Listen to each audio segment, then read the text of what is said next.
할렐루야. 네, 오늘 주일 예배 오신 주님의 귀한 하나님의 자녀들 가운데 놀라운 하나님의 축복이 임하기를 축복합니다.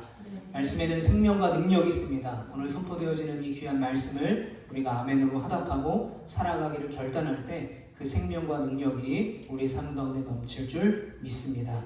네, 이 시간에는 말씀의 제목이 좀 시 같은데요. 삶이라는 언어가 실이 되어 라는 말씀의 제목으로 사도행전 1장 6절부터 9절의 말씀을 가지고 함께 은혜를 나누도록 하겠습니다. 지금으로부터 245년 전 이 한반도 조선 땅에 카톨릭이 들어오게 됩니다. 1780년쯤에 카톨릭, 천주교가 조선 땅에 들어오게 됩니다. 개신교가 19세기 중반에 들어왔으니까 한참 더 빨리 거의 100년은 앞서서서 이 카톨릭이 조선 땅에 들어오게 돼요. 그런데 그 당시에 조선은 주자학이라는 학문에 빠져 있습니다. 주자학. 네, 발음을 조심해야 돼요. 주자학입니다. 주자가 아니고 주자학이에요. 네, 주자학에 사로잡힌 조선이 이 조선의 정부가 이 천주교를 박해해요. 자, 이유는 크게 두 가지입니다. 첫 번째로는 천주교가 제사를 금지시켰습니다. 그런데 주자학에서는 조상에게 효성을 다했을 때 복을 받는다라고 믿었어요. 그래서 제사를 드리는 것이 엄청 중요한 행사였습니다. 그런데 조상에게 효성을 발휘하는 복을 받을 수 있는 기회를 금지시켰습니다. 우리가 파멸하는 영화도 봤듯이 묘자리를 굉장히 잘 써야 조상에게 복을 받는다고 믿었잖아요. 그만큼 이 주자학에서는 효를 중요시했어요. 그리고 가부장적인 권위가 중시됐습니다. 그래서 지금도 그렇지만 제사를 지낼 때 남자들은 뭐합니까? 그냥 제사 준비를 하고 여성들이 음식을 다 만들고 일을 해요. 그런데 여성들은 제가 어릴 때만 해도 제사에 참여하지 못했어요. 그리고 제가 어릴 때 외할머니 댁에 가면 밥상도 남자들 밥상, 여자들 밥상이 따로 있었어요.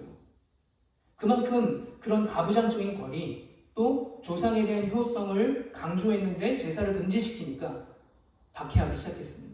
자, 두 번째는 신분제도였어요.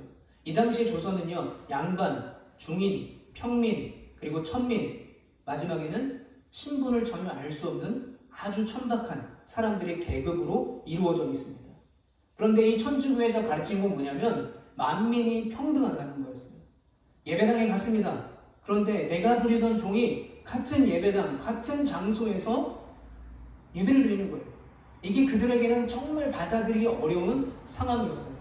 그런데 예배를 드리러 갔다는 것은 천주교를 받아들인 양반들이었다는 거예요. 근데 천주교를 받아들이지 않은 양반들의 입장에서는 이거는 하늘이 노할 일이었죠. 그래서 이러한 이유로 신의 박해, 신유 박해를 통해서 이 천주교를 탄압하기 시작합니다. 자, 이 조선의 천주교 박해 이야기를 여러분 기억하면서 지금부터 이제 2025년 전 유대 사회로 우리가 한번 가보겠습니다. 자, 우리가 지난주에도 말씀을 나눴지만 유대인의 선민사상이라는 것이 있었습니다. 우리는 선택받은 민족이다. 우리만 구원받을 수 있다. 그래서 이들이 이방인을 지옥의 불쏘시개 정도로 여길 만큼 선민사상에 대한 대단한 확신이 있었어요. 자, 그런데 그 대단한 선민사상에 대한 믿음이 신구약 중간기 400년을 지나면서 뭘로 바뀌냐면 유대적 메시아 사상이라는 사상이 생깁니다.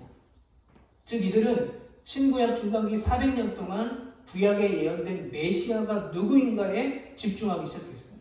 시대가 어렵고 삶이 어려울수록 이 메시아가 누굴까? 우리를 구원해줄 메시아가 누굴까라는 갈망이 생기게 됩니다. 그런데 그 갈망이 결국 왜곡되고 잘못된 메시아 사상을 갖게 한 거예요. 그 사상이 어떤 것인지는 이후에 나누도록 하겠습니다. 자, 먼저 우리가 구약의 역사를 가보면 창세기 마지막 장에 이제 요셉이 등장하죠. 그리고 요셉이 죽는 것으로 창세기가 끝나고 출애굽기가 시작을 합니다. 그런데 출애굽기 딱 첫 장을 보면 무슨 말이 나오냐면 요셉을 알지 못하는 이집트의 왕이 등장했어요. 자, 이집트의 고센 땅이라는 가장 비옥한 땅에 이스라엘 백성들이 이주해서 터를 잡고 살고 있었어요. 왜냐하면 가나안 땅에는 심각한 기근이 들었기 때문에. 그래서 거기서 후손을 낳고 야곱의 후손과 요셉으로 시작된 이스라엘 백성들이 인구가 많아졌어요. 강성해졌습니다. 그래서 뭘 합니까? 바로가 그들을 탄압하기 시작해요. 그들을 노예로 만들어버려요. 무려 430년을 이들이 나라를 잃어버리고 하나님을 잃어버리고 그들이 종이 되고 노예가 돼서 주인을 섬기고 이집트 사람들이 믿는 신을 섬기며 살게 되었습니다. 그런데 하나님은 그들의 고통을 기억하셔서 그들을 구원하셨죠. 모세를 통해서 출애굽을 하게 하십니다. 그리고 지금 이스라엘 땅, 그 가나안 땅에 이들이 정착하게 되었어요. 자, 그리고 이제 시간이 흘러서 왕정 시대가 시작이 됩니다. 사울과 다윗과 솔로몬으로. 그런데 이 솔로몬이 죄악을 많이 지었죠. 첫 번째로는 전쟁을 막기 위해서, 그러니까 솔로몬 시대에는 나라가 제일 컸던 때였습니다. 그러니까 지배받지 않기 위해서 이방 나라들과 결혼을 시킵니다. 공주들을. 그래서 그 이방인들과 결혼을 시켜서 그 결혼하는 여자들이 이스라엘 땅에 올 때에 뭘 가져오는가? 이세벨이, 시동공주 이세벨이 우상을 데려온 것처럼 바알과 아세라 신을 데려왔어요. 그러니까 솔로몬이 다스리던 이스라엘 땅에는 온갖 우상이 넘쳐나는, 하나님이 가장 싫어하는 죄가 넘쳐나는 세상이었어요. 그래서 그 나라가 북이스라엘과 남유다로 나뉘어지게 되고 결국 북이스라엘은 아수르에게, 그리고 남유다는 좀 나중에 바벨론에게 멸망을 당하죠. 마치 애굽의 노예가 된 것처럼 이들은 나라를 잃어버리고 포로의 신분으로 이 지난주에 예레미야 선지자가 예언했던 것처럼 70년 동안 바벨론에서 살게 됩니다. 나라를 잃어버린 채. 그런데 그 나라를 잃어버리고 사는 그 70년의 시간들, 그리고 포로가 돼서 다시 귀환해서 성전을 짓고 사는 이야기들이 대선지서, 소선지서에서 계속해서 등장을 하게 돼요. 그래서 대선지서 5권, 소선지서 12권, 즉 17명의 선지자들이 하나님의 말씀과 하나님의 예언을 쏟아내기 시작했습니다. 하나님의 말씀이 넘쳐났습니다. 자, 그런데 문제는 이제 말라기로부터 구약이 끝나게 되는데 신약의 시작인 마태복음까지 신구약 400년의 중간기가 있습니다. 그런데 이때는 하나님의 말씀이 없어요. 하나님의 예언이 없습니다. 그러니까 이스라엘 백성들은 이 400년의 시간 동안에 영적 암흑기를 지냈어요. 메시아가 누군지를 성경에서 나와 있는데 그게 누군지 모른다는 거죠. 하나님의 말씀이 없는 거죠. 더 이상 하나님의 예언의 말씀이 없어요. 자, 그런데 신약시대의 상황은 어떻습니까? 여전히 이스라엘 백성들은 로마의 지배를 받고 있었어요. 자, 그런데 어느 날 예수라는 사람이 나귀를 타고 예루살렘에 입성합니다. 많은 사람들이 나와서 종려나무 가시를 흔들면서 호산나, 나를 구원하소서, 지금 나를 구원하소서 라고 흔들면서 예수님을 환영했어요. 자기의 겉옷을 밑에 깝니다. 겉옷을 깔았다는 것은 나의 전부를 드리겠다라는 고백이었어요. 그런데 그들이 어떻게 됩니까? 결국 예수님을 십자가에 못 박아요. 왜 십자가에 못 박았을까요? 자, 우리가 흔히 인터넷 쇼핑몰이나 또는 오프라인 매장에 가서 물건을 사게 되면 그거 환불하고 반품할 때가 있지 않겠습니까? 남자들은 사실은 잘 안 해요. 그냥 별로여도 입고 사이즈가 안 맞아도 대충 입어요. 근데 우리 여성분들은 굉장히 까다로워요. 분명히 빨간색인데 이게 빨간색이 아니래요. 무슨 다른 색깔이 존재해요. 그러면서 마음에 안 든다는 거죠. 환불과 반품을 하는 이유는 마음에 안 드는 거예요. 내 기대와 내 생각과 다르기 때문에. 여러분, 이들이 예수님을 환영했다가 십자가에 못 박은 이유는 이거예요. 그들이 기대한 메시아가 아니었다는 거죠. 그들이 기대한 메시아는 어떤 메시아였나? 아까 말한 유대적 메시아 사상은 로마라는 나라를 무찌르고 이스라엘의 독립을 가져오고 다윗 때와 같이 전쟁에 한 번도 지지 않는 강력한 나라를 만들어줄 왕, 메시아를 원했던 거죠. 그런데 많은 사람들이 예수님이 죽은 자도 살리고 물을 포도주로 바꾸고 하는 역사를 일으키니까 와, 이 사람이 우리나라의 독립을 가져다 둘 메시아다 기대했던 거예요. 그런데 결국 아니었던 거죠. 심지어 예수님을 따랐던 3년 동안 예수님과 동고동락했던 제자들도 마찬가지예요. 물을 포도주로 바꾸시고 죽은 자를 살리고 오병이어의 기적을 일으키는 것을 보고 아, 예수님이 진짜 메시아겠구나 기대하기 시작했던 거죠. 저분이라면 우리나라의 독립을 가져다 줄 분이구나. 제자들조차도 그렇게 생각했던 거예요. 그리고 이렇게 생각했을 거예요. 저분과 같이 다니면 나중에 저분이 우리나라의 왕이 돼서 로마를 무찌르고 왕이 되시면 그래도 우리에게 한 자리씩 주실 수 있지 않을까. 따라다닐 만하다라고 생각했을 것이죠. 그런데 그런 예수님이 그들의 기대와 다르게, 그들의 소망과 다르게, 그들의 믿음과 다르게 십자가에서 아무런 능력도 행하지 못하고 힘없이 죽으셨어요. 그때 제자들이 느낀 감정은 메시아가 아닐 수도 있겠구나. 생각이 바뀌는 거죠. 메시아구나라는 생각에서 메시아가 아니구나. 예수를 구주로 고백한 자들이 예수를 구주라고 거부하기 시작하게 되는 거죠. 제가 어렸을 때 저희 동네 비디오 가게가 있었어요. 그래서 이 비디오를 보기 위해서 수시로 그 비디오 가게를 드나들었어요. 왜냐면 그 다음 편 신작이 나올 때가 되면 맨날 가서 물어보는 거예요. 뭐 지금은 인터넷으로 치면은 뭐 신작이 언제 나오는지 다 알 수 있는데 그때는 모르잖아요. 그럼 비디오 가게 사장한테 가서 오늘 그거 나왔어요 라고 하면 안 나왔어 하면 실망하고 돌아가고, 나왔다가 하면 재빨리 내가 먼저 빌려보려고.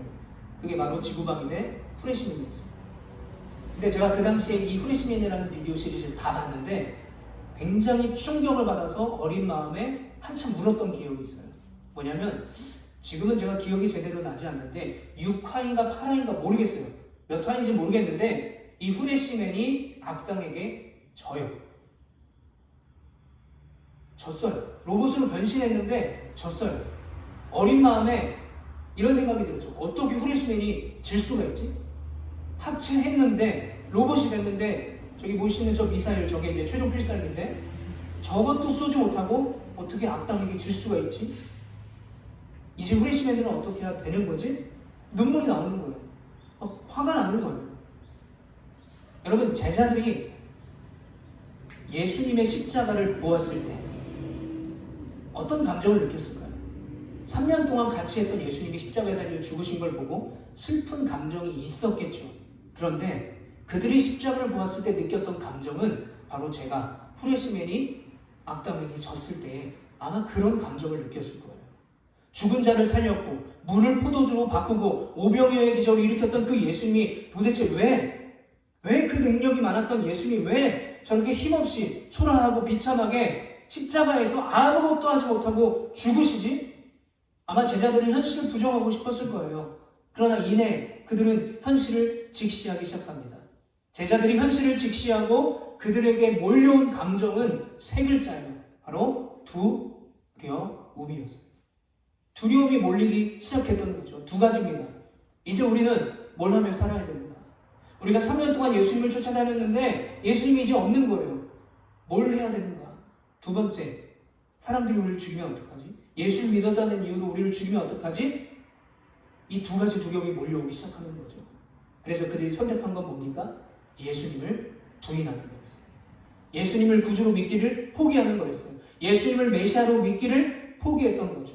예수님이 전한 말씀을 포기한 거예요. 그리고 어떻게 합니까? 다 도망갔어요. 몇 사람은 다시 생업의 자리로 돌아갑니다. 그리고 몇 사람들은 요한복음 말씀에 보면 문을 굳게 잠그고 모여 있었어요. 자, 요한복음 20장 19절에 보면 이날 곧 안식 후 첫날 저녁 때에 제자들이 유대인들을 두려워하여 모인 곳의 문들을 닫았더니 예수께서 오사 가운데 서서 이르시되 너희에게 평강이 있을지어다. 자, 문을 굳게 닫고 있었다라고 말해요. 왜 그럴까요? 두려우니까. 종교 지도자들이 찾아올까봐 문을 굳게 닫았다라는 거죠. 아마 문을 굳게 닫았다라는 것은 그 안에서 사람이 있다라는 것을 들키지 않기 위해서 그 안에 있는 빛조차 새어나지 못하게 문도 잠그고 아마 창문도 다 무언가로 막아놨을 거예요. 아니면 불조차 다 꺼버리고 숨어 있었을 겁니다. 그런데 어떤 일이 벌어집니까? 갑자기 십자가에 달려 돌아가셨던 그 예수님이 나타났던 거예요. 아니, 문을 열려주지도 않았는데 제자들이 모여있던 그 공간에 예수님이 계신 거예요. 당연히 제자들이 어떨까요? 놀래죠. 깜짝 놀래죠. 그리고 이들이 예수님이 영인 줄 알고 놀랬다라고 성경에 나와요. 영인 줄 알고 놀랬다라는 말은 쉽게 말하면 예수님이 귀신인 줄 알고 이들이 놀랬다는 거예요. 왜요? 어떻게 예수님이 살아날 수 있지? 그게 믿어지지가 않았던 거고 이해되지 않았던 거죠. 그런데 예수님이 그들에게 한 첫 말씀이 뭡니까? 너희에게 평강이 있을지어다. 평안하라. 예수님이 십자가에 달려 죽으셨다는 사실 자체만으로도 두려웠던 제자들이었어요. 이제 뭘 하면 먹고 살아야 되지? 그리고 예수님의 제자라는 이유로 핍박을 받을까봐 두려워해서 문을 잠그고 있었던 제자들이었습니다. 예수님이 나타냈는데 믿지도 못하고 예수님이 귀신인 줄 알고 두려워했던 그 제자들에게 예수님의 첫 마디는 뭐냐면 평안하라 였어요. 평안하라. 여러분 헬라어로는요 에이레네라고 말해요. 에이레네. 평안이라는 말입니다. 히브리어로 샬롬과 거의 비슷한 말이에요. 단어예요. 평안. 세상에 줄 수 없는 평안을 내가 너에게 주겠다라는 거죠. 그리고 예수님은 부활하신 다음에 40일을 제자들과 함께 하셨어요. 그리고 승천하셨습니다. 만약에 제가 예수님이라면 이제 40일 후면 승천을 하셔야 되잖아요. 그러면 제자들은 이제 예수님 없이 남겨져요. 그러면 저 같으면 40일 동안 이 제자들에게 특별 과외를 해줄 거예요. 왜냐하면 이제 40일 후면 없으니까요. 그러니까 40일 동안 이 제자들에게 얼마나 복음의 엑기스와 같은 그런 말씀을 하시고 전하고 이 제자들에게 신신당부했겠습니까? 예수님의 부활을 믿지도 못하고 예수님이 십자가 달려 돌아가셨을 때 다 도망갔던 그 제자들이 염려돼서 그들에게 얼마나 중요한 말씀을 하셨겠어요. 40일 동안에. 그런데 예수님이 이제 승천하실 때가 되었습니다. 그런데 문제는 여전히 제자들에게 있었어요. 예수님이 부활하셨어요. 그것을 봤어요. 그리고 40일 동안 함께 했어요. 그리고 예수님이 승천하실 때 그곳에 같이 있었습니다. 제자들이. 그런데 제자들이 뭐라고 질문합니까? 우리 6절 같이 한번 읽어보겠습니다. 시작. 그들이 모였을 때 예수께 여쭈어 이르되 주께서 이스라엘 나라를 회복하심이 이때이니까 하니. 제가 저런 그림을 저렇게 저기에다가 넣은 이유는요. 예수님이 이 말을 들었을 때, 이 질문을 들었을 때 아마 저런 표정이었을 거예요. 어이가 없었을 거예요. 어이가 없었을 거예요. 예수님 승천하신 건 알겠는데 우리나라 독립 회복이 언제입니까? 아직도 우리나라, 내 나라 이스라엘이 언제 로마를 이기고 독립할지 여전히 잘못된 그 메시아 사상에서 벗어나지 못하는 이런 미련한 수준 이하의 질문을 하고 계시는 거예요. 예수님이 부활하셨는데, 부활하신 것을 보았고 만져봤는데, 그리고 부활하셔서 40일 동안 함께 하셨는데 그 가르침과 그 경험은 다 까먹고 예수님이 승천하실 때조차도 뭐라고 말해요? 우리나라 회복은 언제입니까? 아니 그냥 이렇게 가시면 어떻게 합니까? 아직도 여전히 제자들은 진리를 깨닫지 못했어요.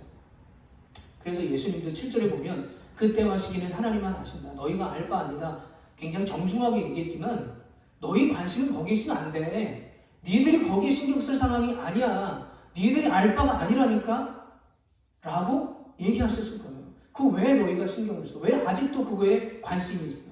그러면서 예수님이 너희들의 관심과 신경은 여기에 있어야 돼 라고 하시면서 오늘 8절 말씀에 이렇게 말씀하세요. 함께 읽겠습니다. 오직 성령이 너에게 임하시면 너희가 권능을 받고 예루살렘과 온 유대와 사마리아와 땅끝까지 이르러 내 증인이 되리라 하시니라. 아멘.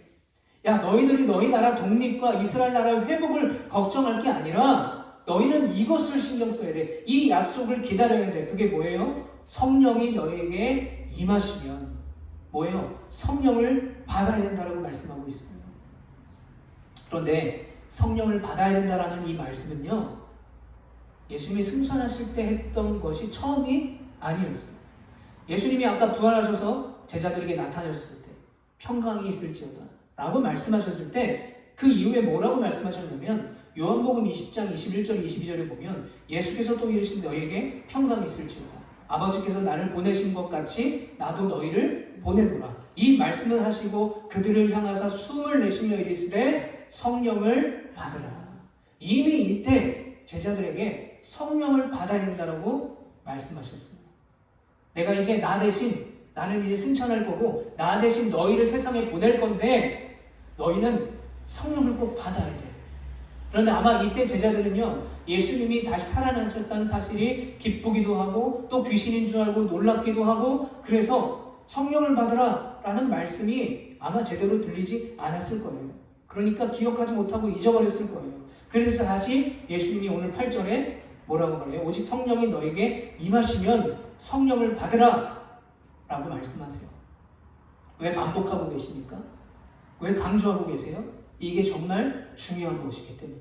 여러분, 성령을 받으면 뭐가 좋을까요? 뭐가 좋길래 이렇게 예수님이 그들과 이제 함께하기 마지막 날에도 성령을 받으라고 말할까요? 그 이유는 8절에 보면 오직 성령이 너에게 임하시면 이것을 받기 때문에 그래요.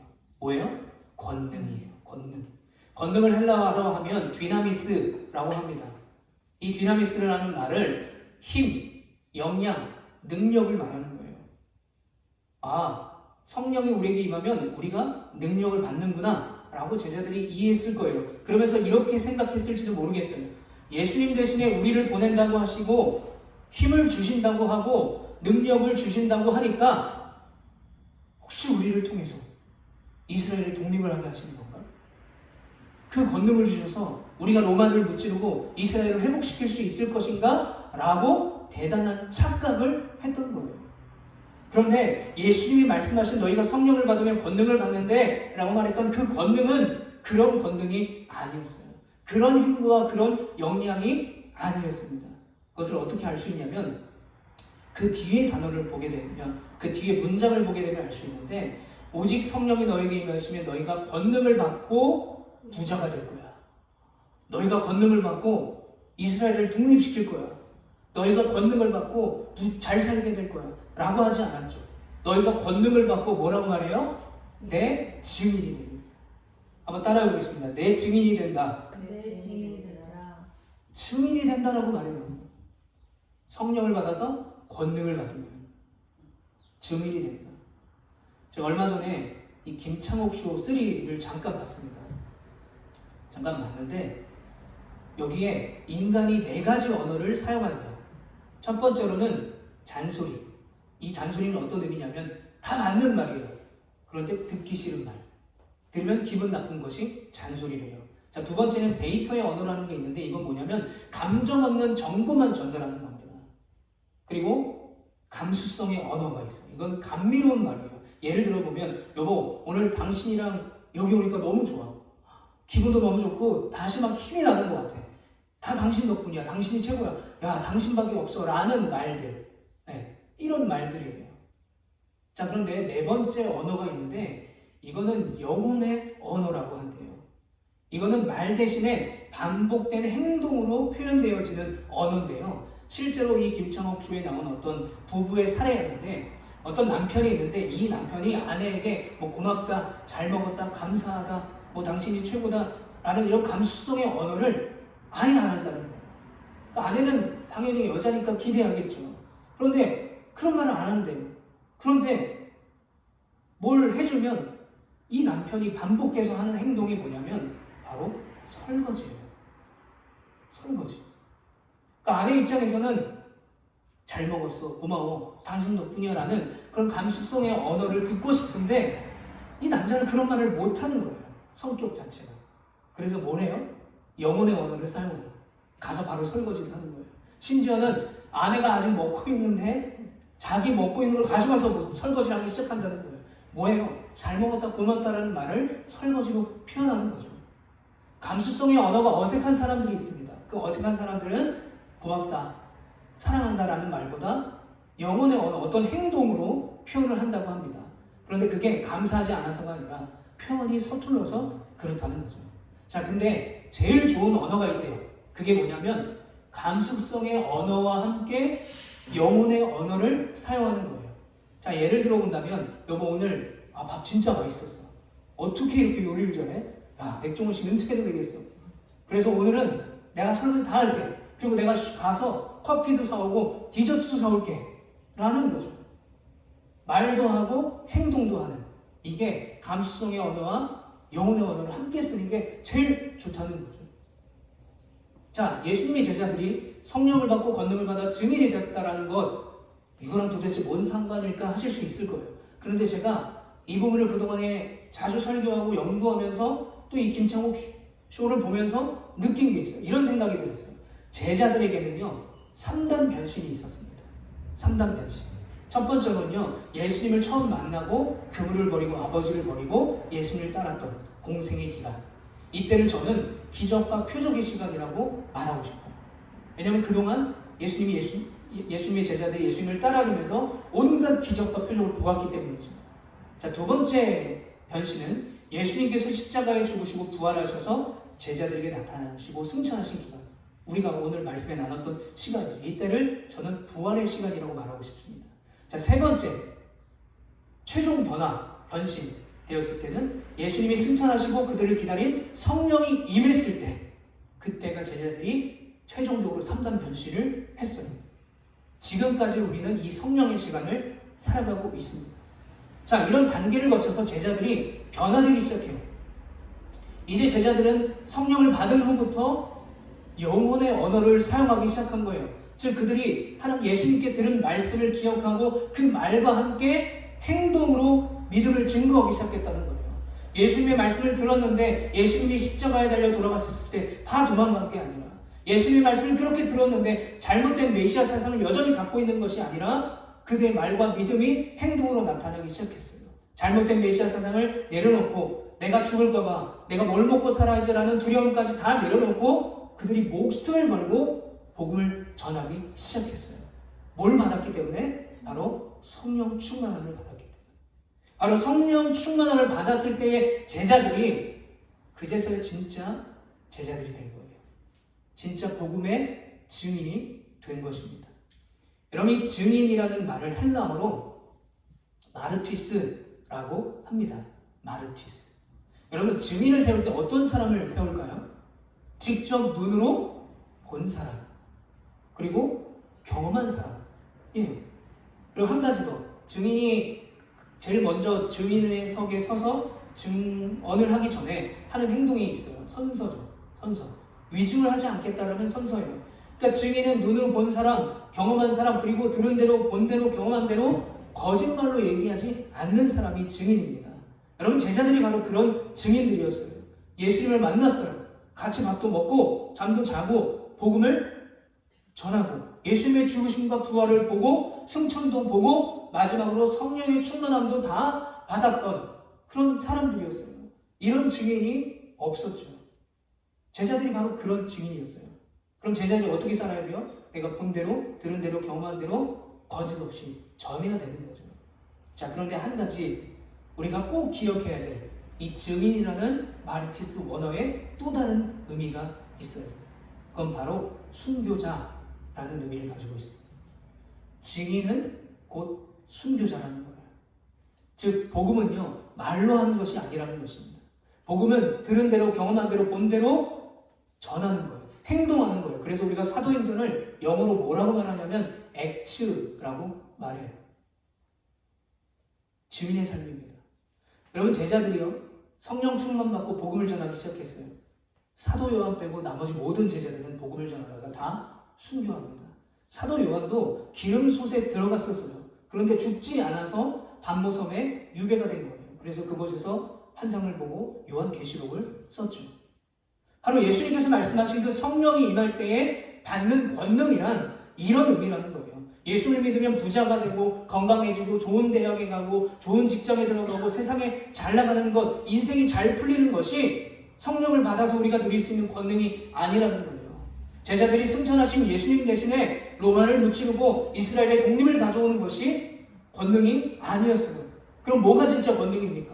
복음을 그들이 본 대로, 들은 대로, 경험한 대로 위증 없이 그리고 죽기까지 전할 수 있는 힘, 행동할 수 있는 권능, 역량, 이것이 바로 성령으로부터 받은 진짜 권능이었습니다.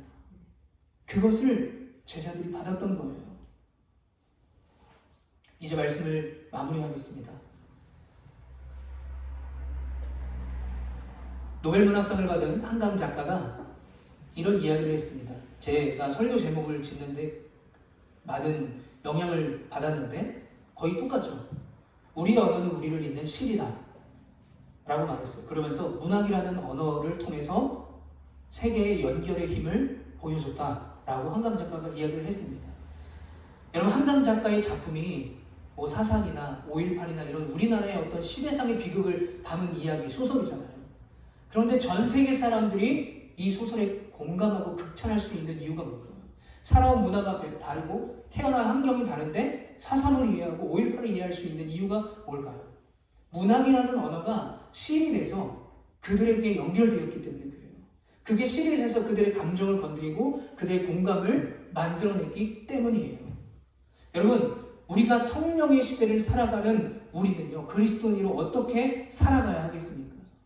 오늘 본문의 제자들이 영혼의 언어, 성령 충만 받은 이후에 권능을 받고 영혼의 언어를 사용하기 시작했어요. 즉, 복음을 듣고 죽기까지 복음을 전하는 사람들이 되었어요. 그들이 복음을 전했을 때에 많은 사람들이 구원을 받았습니다.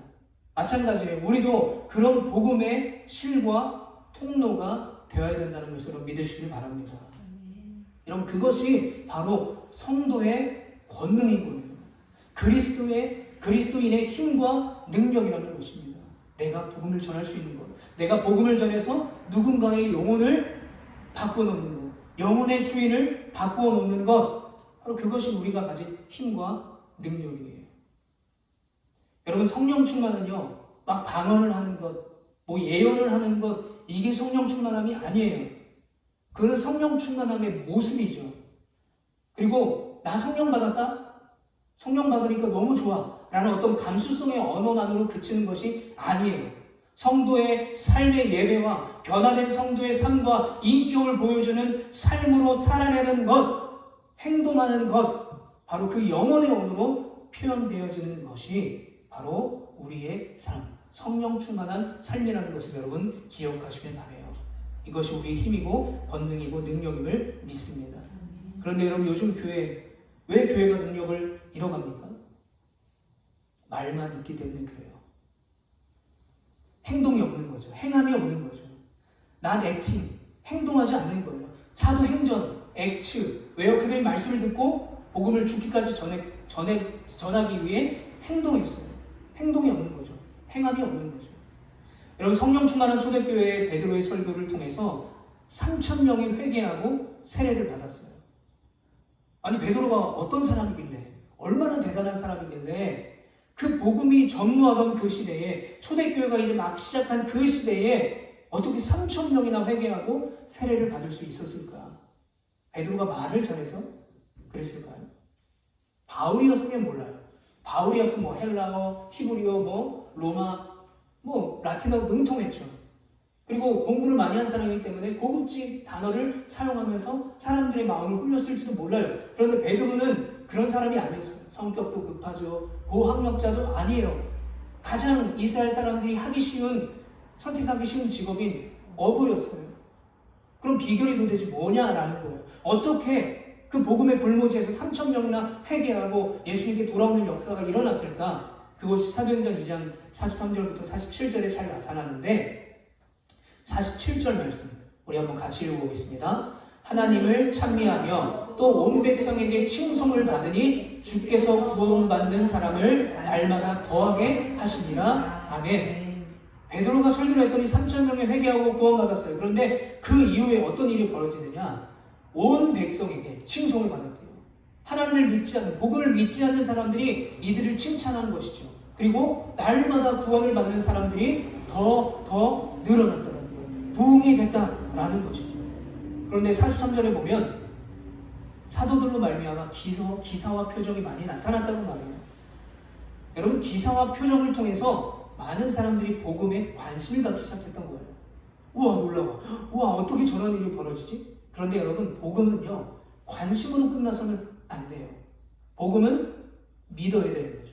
그리고 믿고 구원받아야 되는 거죠. 그러면 어떻게 3,000명이 구원을 받고 또 날마다 구원받는 사람들이 더해졌을까? 결국 그것은 한 가지입니다. 바로 초대교회 성도들의 삶이었어요. 그 삶이 그 초대교회의 권능, 힘이었다는 거예요. 뭘 했습니까? 믿는 사람들이 다 함께해서 모든 물건을 서로 통용하고, 또 재산과 소유를 팔아 각 사람의 필요를 나눠주고, 날마다 마음을 같이하여 성전에 모이기를 힘쓰고, 집에서 떡을 떼고 순전한 마음으로 음식을 먹고 하는 그 행위, 그들의 삶을 통해서 복음의 열매가 일어났다는 거예요. 복음의 능력이 기적과 표적으로 나타났던 거죠. 그리고 그들의 말과 그들의 가르침이 그들의 삶으로 나타냈을 때 믿지 않는 자들에게 복음이 전해졌던 것입니다. 예수 믿으세요. 예수 믿어야 됩니다. 라는 어떤 감수성의 언어. 예수를 믿으면 너무 좋습니다. 구원받으면 너무 좋습니다. 라는 어떤 감수성의 언어와 예수 믿으면 너무 좋은 나의 삶 속에서 예수를 구주로 모시고 사는 그 삶을 살아내는 영혼의 언어가 합쳐졌을 때에 놀라운 구원의 열매가 맺혀진 것입니다. 여러분 이 사실 꼭 기억하시길 바라요. 여러분 우리도 마찬가지입니다. 오늘 말씀 제목이 삶이라는 언어가 실이 되어 라고 제가 제목을 정했습니다. 여러분 우리들의 삶으로 복음을 전할 수 있는 우리 모두가 되시기를 축복합니다. 그것이 성령님께서 우리에게 주신 권능이에요. 특별함입니다.